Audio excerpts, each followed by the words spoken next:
भगवान शिव के पास में एकादशी पहुंच गए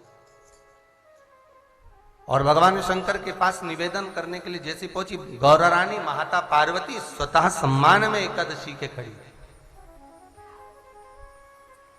एकादशी के सम्मान में स्वतः खड़ी है मां, स्वतः।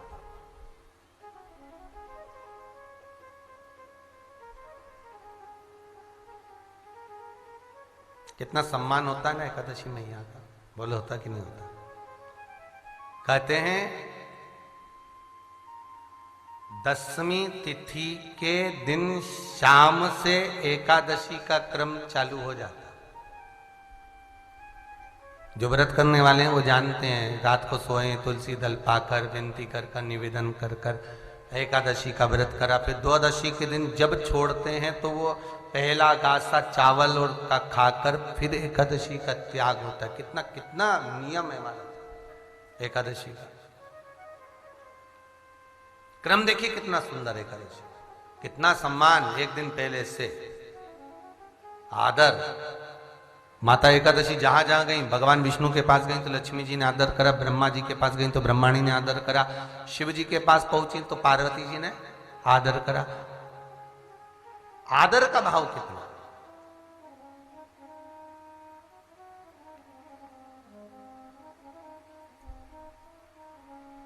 अब पार्वती जी ने पूछ लिया कि बाबा तो नेत्र बंद कर बैठे हुए हैं, बात क्या है, आप कैसे आना हुआ, क्या कारण क्या है आपका आने का, बोलो जरा, क्यों आई हो, किस लिए आई हो, क्या हो गया।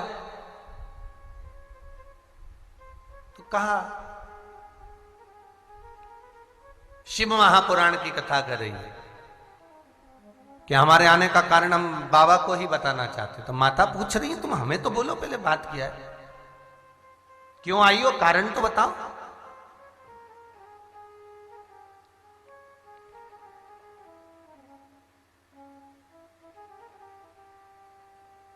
बहुत ध्यान देना महाराज।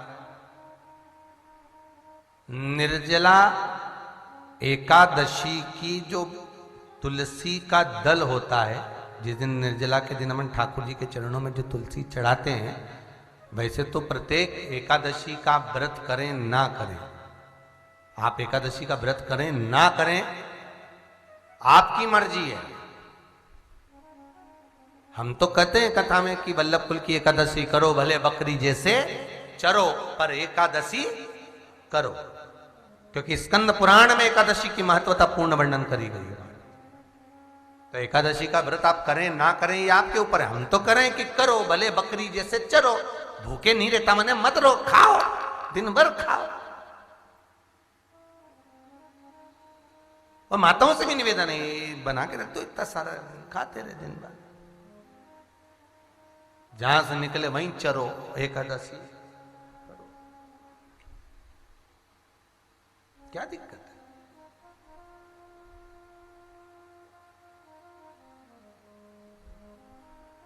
अब एक वो कहाँ की बात है, जगन्नाथपुरी कथा करी, जगन्नाथपुरी में कथा करी तो वहां पर एक कोई मिले तो उन्होंने कहा हम तो जब जब जगन्नाथ जी आते पूरे जितने दिन या प्रवास क्षेत्र में रहते उतने दिन हम कुछ नहीं खाते, भूखे या तब करते।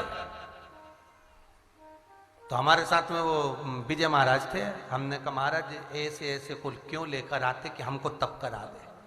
अब वो बोल रहे हैं कि हम तो जब से जगन्नाथपुरी में जितने दिन रहते हो कुछ नहीं खाते, केवल गाय का दूध पीते और कुछ नहीं खाते, ऐसा हम तप करते, ऐसा हम व्रत करते।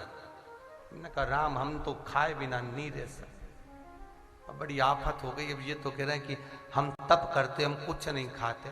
अब स्कंद पुराण में लिखा है कि जगन्नाथ का भात और जगत पसारे हाथ, प्रवास क्षेत्र की जो महत्वता वर्णन करी गई है, सुंदर जो आनंद भाव वर्णन किया गया जगन्नाथपुरी का, कि उनके प्रसाद को पाने के लिए तो देवताओं ने भी घंटों तक खड़े होकर प्रसाद का इंतजार करते। भाई ये लिखा हुआ है।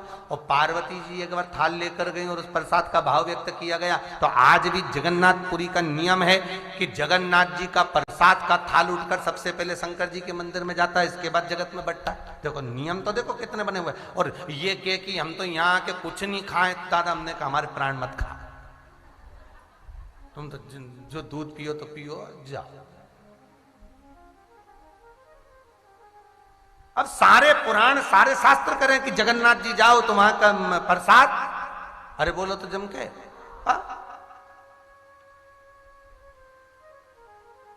जगन्नाथ जी में तो एकादशी भी नहीं होती साहब, पाओ मां तो एकादशी भी उल्टी लटकी हुई है, लो माई ओंदी लटका दी कि यहां तो बिल्कुल कुछ।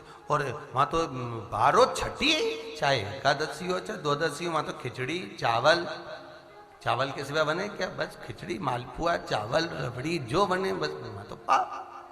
जगन्नाथ जी को कोई व्रत करा दे वाले, जगन्नाथ जी को कोई व्रत करा दे एक आध बार, जगन्नाथ जी उसका मुंह ही नहीं देखे, दादा भूखा मारे कहीं जाए।